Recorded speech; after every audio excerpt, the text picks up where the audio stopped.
ہمیشہ کوئی نہ کوئی شرلی چھوٹتی رہتی ہے. بڑی امپورٹنٹ جو ہے وہ پوسٹ آئی ہے. عمران خان صاحب کہتے ہیں کہ دنیا میں نظام حکومت کی بنیاد اخلاقیات پر ہوتی ہے. جو عمران خان صاحب کی حکومت تھی, کیا آپ کی نظر میں اس کی بنیاد اخلاقیات پر تھی؟ آپ سیاستدانوں کی اخلاقیات کی بات کرتے ہیں, کیا ٹیریان اخلاقیات ہیں؟ کیا عائشہ گلیلئی کو جو میسج کیے گئے تھے وہ اخلاقیات تھے؟ کیا بشرا صاحبہ کے ساتھ جو دوبارہ نکاح پڑھایا گیا تھا اور اس کے پیچھے جتنی کہانی ہے, کیا وہ اخلاقیات ہے؟ کسی بھی اخلاقیات کی بات کر لیں, کیا توشہ خانہ کی جو چوری کی گئی وزیر اعظم ہوتے ہوئے, کیا وہ اخلاقیات ہے؟ عمران خان صاحب ماشاءاللہ ہر جگہ پہ اخلاقیات کے سب سے بڑے ڈاکو تو وہ خود ہے. عمران خان صاحب کے مطابق حق کون ہے جس کے ساتھ قوم کو کھڑا ہونا چاہیے, اور باطل کون ہے جس کے خلاف ڈٹنا چاہیے؟ حق ان کے مطابق ان کا وہ یہودی سالہ ہے جس کی الیکشن کمپین کرنے کے لیے گئے تھے اور اس کو انہوں نے صادق اور امین کہہ دیا تھا. کیا حق ان کے نزدیک یہ ہے کہ آپ نے وطن دشمنی کرنی ہے؟ صنم جاوید جس طرح کی وہ پوسٹ کرتی تھی مریم نواز کے بارے میں, اب وہ قرآن پاک اٹھا کر گواہیاں دے رہی ہے اور کوئی اس کی گواہی کو, اس کے بیان کو تسلیم کرنے کے لیے تیار نہیں ہے. اس کی ویڈیوز ریلیز ہونے کی بات کی جا رہی ہے. عمران خان صاحب کہتے ہیں کہ میں پوری قوم کو پیغام دینا چاہتا ہوں کہ گھبرانا نہیں ہے, فتح آپ کی ہوگی. یہ وہ قوم کو پیغام دے رہے ہیں یا خود کو تسلی دے رہے ہیں؟ میں یوتھیوں کو بتانا چاہ رہا ہوں کہ وہ جس انقلاب کی بات کر رہے ہیں وہ انقلاب آ چکا ہے, اور اسی انقلاب کے نتیجے میں ایک چور, خائن اور زانی شخص جو ہے جیل میں بند ہے.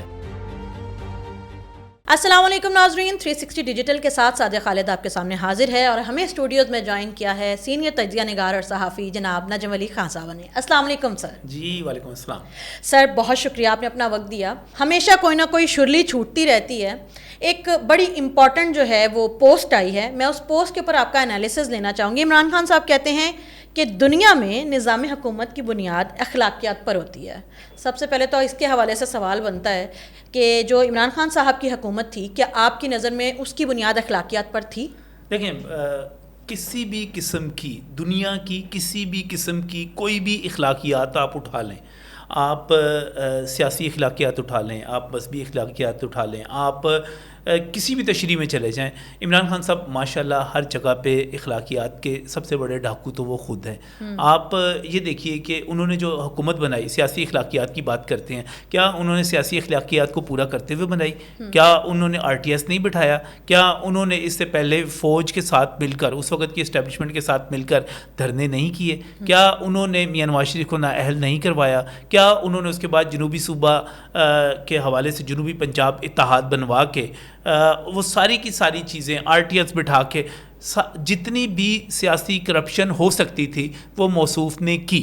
سیاسی کرپشن تو ایک طرف رہی, جب وہ وزیر اعظم تھے تو جب وہ نیب کی جو جس پر الزام تھا, میں طیبہ کی بات کر رہا ہوں, اپنے ایوان وزیر اعظم میں چھپا کے اس کو قید کر کے رکھا, تو وہ اخلاقیات تھی. بلکہ اس سے پہلے چلے جائیں, آپ سیاستدانوں کی اخلاقیات کی بات کرتے ہیں, کیا ٹیریان اخلاقیات ہیں؟ کیا عائشہ گلیلئی کو جو میسج کیے گئے تھے وہ اخلاقیات تھے؟ کیا بشرا صاحبہ کے ساتھ جو دوبارہ نکاح پڑھایا گیا تھا اور اس کے پیچھے جتنی کہانی ہے, کیا وہ اخلاقیات ہے؟ آپ کسی بھی اخلاقیات کی بات کر لیں, کیا توشہ خانہ کی جو چوری کی گئی وزیر اعظم ہوتے ہوئے, کیا وہ اخلاقیات ہے؟ کیا جو سائفر لہرایا گیا, کیا وہ اخلاقیات تھی؟ کیا وہ جو اوئے توئے کر کے باتیں کرتے تھے, کیا وہ اخلاقیات ہے؟ تو مجھے نہیں پتا کہ وہ کس قسم کی اخلاقیات کی بات کرتے ہیں. ہر وہ چیز جو بد اخلاقی کے زمرے میں آتی ہے, جو چوری میں آتی ہے, جو بد کلامی سے لے کر بد کرداری تک موصوف اس میں تو ہے. یہ اخلاقیات کی بات کرتے ہوئے مجھے تو بڑے عجیب و غریب لگتے ہیں, پتہ نہیں کہاں کون سی اخلاقیات, کہاں کی اخلاقیات. ایک اور بات وہ کہتے ہیں کہ قرآن پاک میں بارہا امر بالمعروف اور نہی عن المنکر کا حکم دیا گیا ہے. اس حکم کی پیروی کرتے ہوئے پوری قوم کا فرض بنتا ہے کہ حق کے ساتھ اور باطل کے خلاف ڈٹ کے کھڑی ہو جائے. اب مجھے آپ سے جاننا یہ ہے کہ عمران خان صاحب کے مطابق حق کون ہے جس کے ساتھ قوم کو کھڑا ہونا چاہیے, اور باطل کون ہے جس کے خلاف ڈٹنا چاہیے؟ نہیں, حق ان کے مطابق ان کا وہ یہودی سالہ ہے جس کی الیکشن کمپین کرنے کے لیے گئے تھے اور اس کو انہوں نے صادق اور امین کہہ دیا تھا. موجود ہے نا ان کا شارٹ انٹرویو موجود ہے. کیا حق ان کے نزدیک وہ نریندر مودی ہے جس کو پاک فوج کے مقابلے میں جب پاک بھارت یہ مارکہ حق ہوا, آپریشن بنیان المرصوص ہوا, تو ان کی پوری پارٹی جو تھی وہ بھارت کا بیانیہ بول رہی تھی؟ کیا حق ان کے نزدیک وہ ہے؟ کیا حق ان کے نزدیک یہ ہے کہ آپ نے وطن دشمنی کرنی ہے, آپ نے اپنے ملک کو ڈیفالٹ کرنا ہے؟ کیا حق یہ ہے کہ آپ نے بیرون ملک پاکستانیوں سے کہنا ہے کہ وہ ریمیٹنسز نہ بھیجیں اور پاکستان جو ہے وہ ڈیفالٹ کر جائے؟ کیا حق یہ ہے کہ آپ نے IMF کو کہنا ہے کہ پاکستان پاکستان کو ریلیف کا اور بیل آؤٹ کا جو پیکیج ہے وہ نہ دے. دیکھیں ان کی تو ہر چیز ہی الٹ ہے. آپ اخلاقیات سے لے کر حق تک انہوں نے ساری اپنی تشریحات بنائی ہوئی ہیں, اور میں تو یہ دیکھ رہا ہوں کہ ان کی اپنی جو اخلاقیات ہے, اب وہ صنم کیا نام ہے اس کا, صنم جاوید اب اسی اخلاقیات کا سامنا کر رہی ہے نا. جس طرح کی وہ پوسٹ کرتی تھی مریم نواز کے بارے میں, اب وہ قرآن پاک اٹھا کر گواہیاں دے رہی ہے, اور کوئی اس کی گواہی کو اس کے بیان کو تسلیم کرنے کے لیے تیار نہیں ہے. اس کی ویڈیوز ریلیز ہونے کی بات کی جا رہی ہے. جو یہاں پہ شرمناک کھیل کھیلے جاتے رہے, پتہ نہیں یہ کہاں کی اخلاقیات کی بات کرتے ہیں اور کہاں کے حق کی بات کرتے ہیں. عمران خان صاحب کہتے ہیں کہ میں پوری قوم کو پیغام دینا چاہتا ہوں کہ گھبرانا نہیں ہے, فتح آپ کی ہوگی. یہ وہ قوم کو پیغام دے رہے ہیں یا خود کو تسلی دے رہے ہیں؟ دیکھیں یہ نا یوتھیے بڑے خواب دیکھ رہے تھے, اور یہ ہر مرتبہ خواب دیکھتے ہیں. بنگلہ دیش میں انقلاب آیا, انہوں نے کہا کہ جناب آپ پاکستان سے اسٹوڈنٹس نکلیں گے اور عمران خان صاحب کے پاس جائیں گے اڈیالہ, اور ان کو رہا کروا لیں گے. 5 اگست کو وہاں پر حسینہ واجد بھاگی, انہوں نے 31 اگست کی تاریخ دے دی. 31 اگست کو چڑیا بھی نہیں وہاں پر اس نے پر مارا, کہیں پر کوئی نہیں تھی. اب یہ نیپال والا معاملہ ہوا ہے, نیپال کے اوپر جو ہے سارے یوتھیے جو ہیں وہ جناب بس ہمارے لوگ نہیں اٹھ رہے, ہمارے لوگ نہیں اٹھ رہے. اس سے پہلے یہ انڈونیشیا کی بات کر رہے تھے, اس کی مثالیں دے رہے تھے. انڈونیشیا کی بات کر لیں, بنگلہ دیش کی بات کر لیں, نیپال کی بات کر لیں, ہر جگہ پہ جو انقلاب آیا وہ فوج کے ساتھ آیا, فوج کی مدد سے آیا,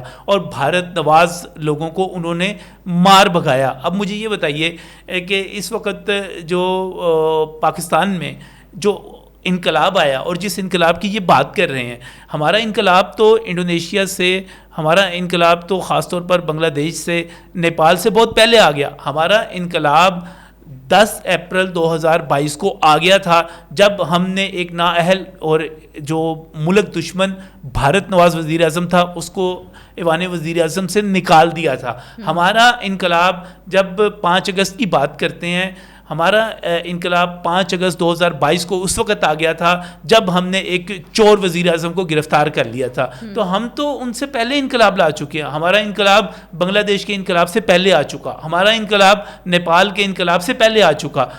میں یوتھیوں کو بتانا چاہ رہا ہوں کہ وہ جس انقلاب کی بات کر رہے ہیں وہ انقلاب آ چکا ہے, اور اسی انقلاب کے نتیجے میں ایک چور, خائن اور زانی شخص جو ہے جیل میں بند ہے.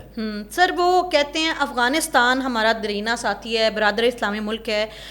KPK کی حکومت کو میں ہدایت کرتا ہوں کہ وہ ان کی مدد کریں. KPK میں ابھی سیلاب آئے, پنجاب سے پہلے آئے, سب نے دیکھا کہ وہاں پہ کیا حالات ہیں. عوام جو بے یارو مددگار ہے ان کی مدد نہیں کی جا رہی, حکومت جو ہے وہ صرف فوٹو سیشن تک محدود ہے. KPK کی عوام کی کوئی فکر نہیں. اس کے حوالے سے عمران خان صاحب کا نہ تو کوئی پوسٹ آئی نہ کوئی ٹویٹ آئی, لیکن افغانستان کی ان کو اتنی فکر ہے کہ پے در پہ یہ دوسری ٹویٹ ہے جو انہوں نے افغانستان اور افغانیوں کے حق میں کی ہے. آپ کو کیا لگتا ہے اس کی کیا وجہ ہو سکتی ہے؟ بار بار انہیں افغانیوں کی فکر کیوں ہے, KPK کے لوگوں کی فکر کیوں؟ ان کو پہلے تو پاکستان کی فکر کرنی چاہیے, پاکستانیوں کی فکر کرنی چاہیے. آدھا پاکستان جو ہے وہ سیلاب میں ڈوبا ہوا ہے. ہمارے کسان جو ہیں اپنی فصلوں سے محروم ہو گئے, اپنے ڈور ڈنگر سے محروم ہو گئے. نہ صرف وہ اس فصل سے محروم ہوئے بلکہ اگلی فصل لگانے کے لیے بھی اب ان کے پاس ریسورسز نہیں ہے. یہی وجہ ہے کہ وزیر اعظم نے زرعی اور موسمیاتی جو ایک ایمرجنسی ہے اس کا اعلان کر دیا ہے. یہ تو اپنی جگہ پر ہو گیا, وہ نہیں کرتے. میں افغانستان میں زلزلہ جو آیا, میں بھی کہتا ہوں کہ ہمیں ان کی مدد کرنی چاہیے, ان کے ساتھ کھڑا ہونا چاہیے, لیکن عمران خان افغانستان کے ساتھ کھڑا نہیں ہوتا. عمران خان فتنہ اور خوارج کے ساتھ کھڑا ہوتا ہے, عمران خان دہشت گردوں کے ساتھ کھڑا ہوتا ہے. عمران خان افغانستان کے ساتھ نہیں ہے. عمران خان ان دہشت گردوں کے ساتھ ہے جو سرحد پار کرتے ہیں, جو یہاں پر آ کر دھماکے کرتے ہیں.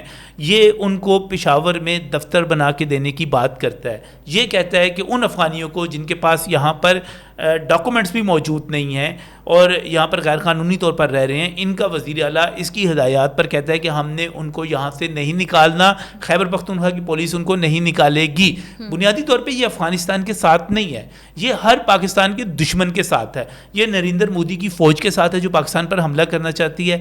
یہ افغانستان کے فتنہ اور خوارج کے ساتھ ہے جو یہاں پر دہشت گردی کرنا چاہتے ہیں. یہ ان قوتوں کے ساتھ ہے جو پاکستان کو ڈیفالٹ کرنا چاہتی ہیں.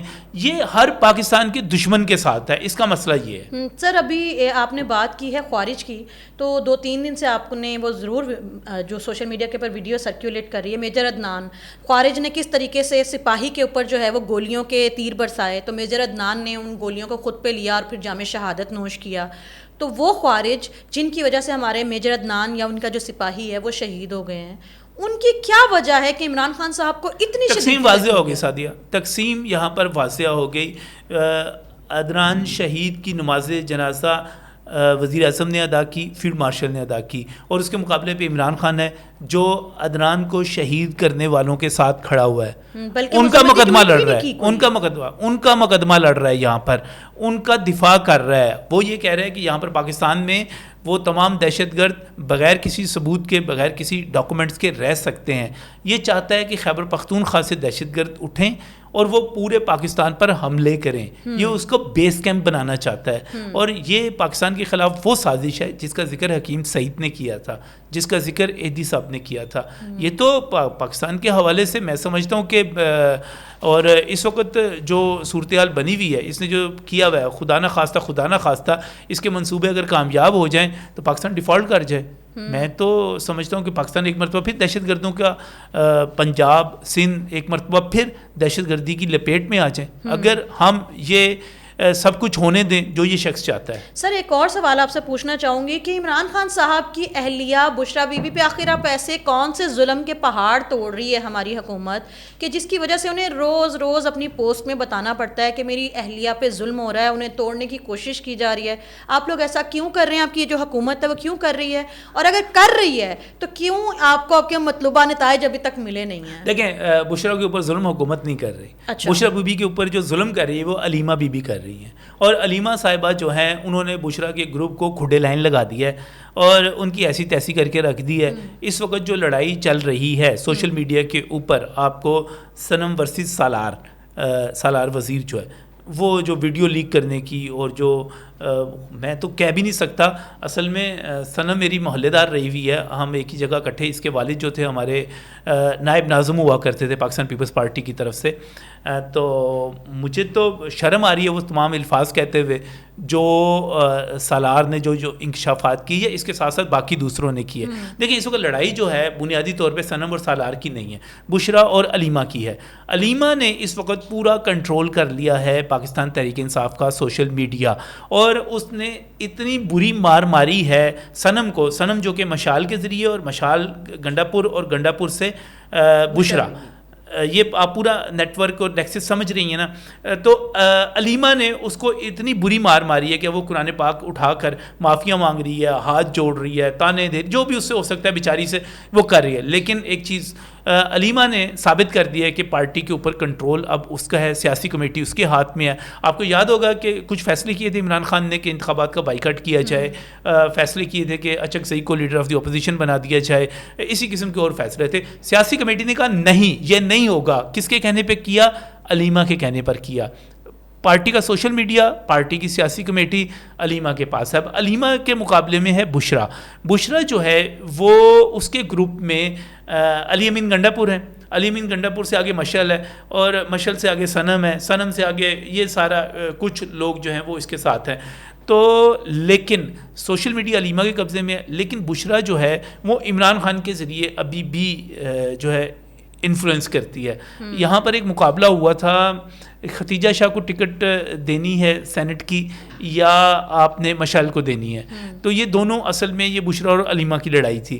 اس میں کون ہارا تھا؟ اس میں علیمہ ہاری تھی, اور مجھے لگتا ہے کہ علیمہ نے جس طرح کنٹرول حاصل کیا ہے, شاید عمران خان کو موقع ملے باہر آئے. مجھے نہیں لگتا کہ وہ باہر آ رہا ہے, نہ ایسے کوئی امکانات ہیں.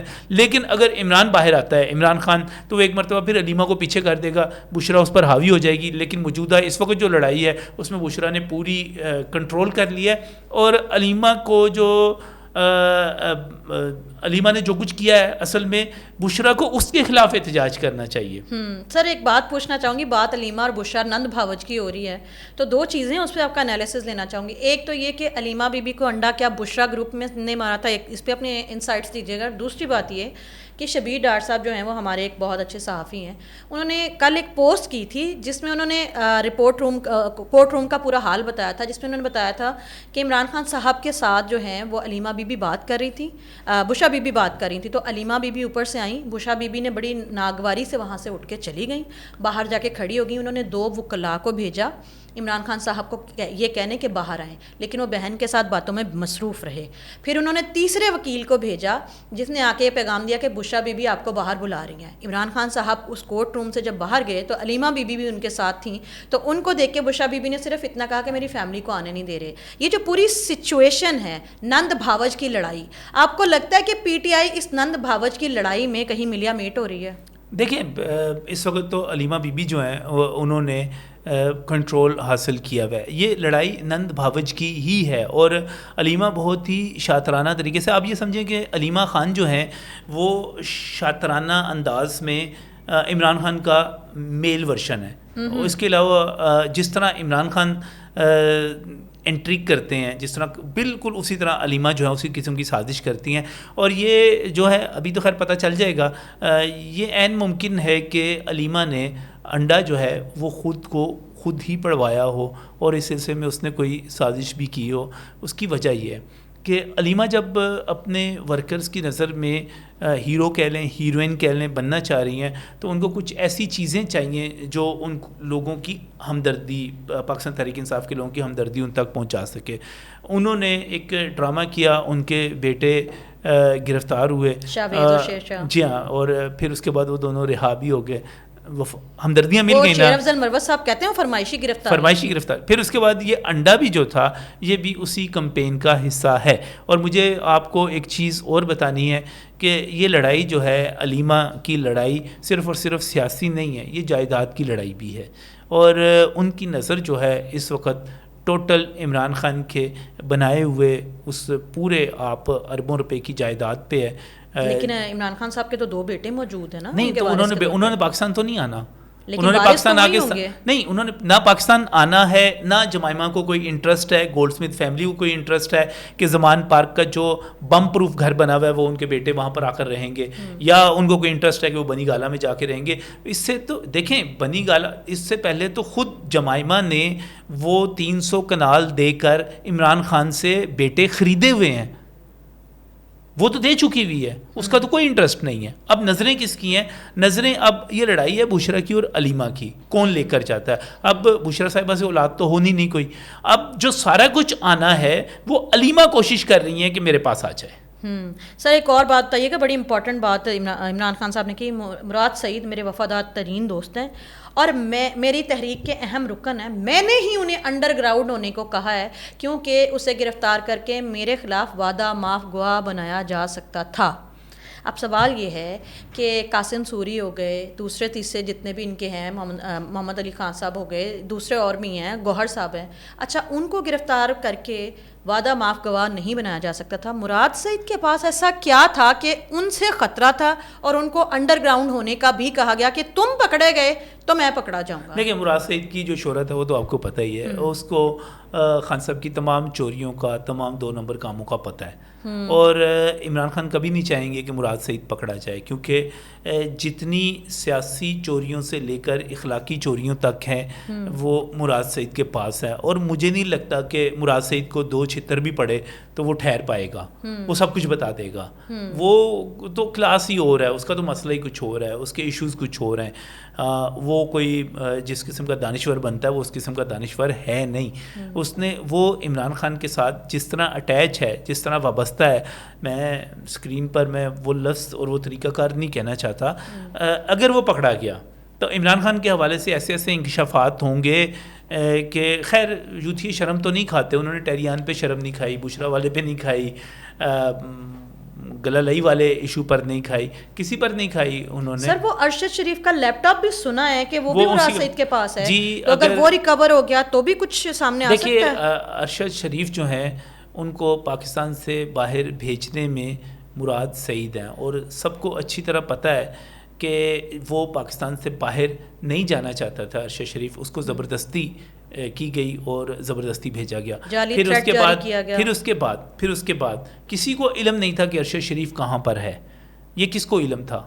مراد سعید کو. یہ مراد سعید کو علم تھا. پھر وہاں پر جو کچھ ہوا وہ اس سے دوہرا فائدہ اٹھایا گیا. ایک تو ارشد شریف ان کے لیے خطرہ بن سکتا تھا, دوسرا اس کو انہوں نے اسی طرح استعمال کرنے کی کوشش کی جس طرح ذلِ شاہ کو مار کے انہوں نے استعمال کیا. تو ارشد شریف تو ایک بیچارہ میں سمجھتا ہوں کہ ٹرسٹ میں اعتماد میں مارا گیا, جن پر وہ اعتماد کرتا تھا. اور میرا خیال ہے کہ جب حقائق سامنے آئیں گے تو ارشد شریف کی فیملی بھی وہی کچھ کہے گی جو ذلِ شاہ کی فیملی اس کے ماں باپ کہتے ہیں. سر آخر میں یہ پوچھنا چاہوں گی, بڑا امپورٹنٹ سوال ہے کہ امر بالمعروف کے اوپر پوسٹ ہو سکتی ہے, نہی عن المنکر پہ ہو سکتی ہے, افغانستان کے زلزلے پہ ہو سکتی ہے, مراد سعید کے لیے ہو سکتی ہے, لیکن اسرائیل نے غزہ کے اوپر جو حملے کیے ہیں یا پھر قطر پہ کیے ہیں, مسلم ممالک پہ حملے کیے ہیں, اسرائیل کی مذمت کے لیے کوئی پوسٹ نہیں ہوئی. سب کچھ پتہ چل گیا ہے نا کہ عمران خان کی سیاسی سوچ ہے کیا, وہ کن لوگوں کا ہے. آپ دیکھیے جب ایران اسرائیل جنگ تھی, مطالبات کیے گئے نا, بار بار کہا جاتا رہا کہ اسرائیل کی مذمت کرو.